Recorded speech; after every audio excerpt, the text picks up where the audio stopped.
How to update Safari on your Mac. If you want to make sure you're using the latest version of Safari, this tutorial will walk you through the process. First, click the Apple menu in the top left corner of your screen. Next, select System Settings. In the sidebar, click General, then select Software Update.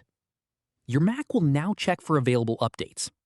If a macOS update is available, click Update Now or Upgrade Now and follow the on-screen instructions to install it.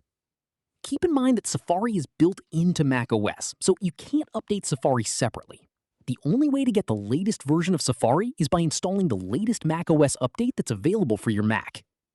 Once the update is complete, your Mac may restart automatically. After your Mac turns back on, open Safari. You'll now be using the latest version of Safari supported by your Mac.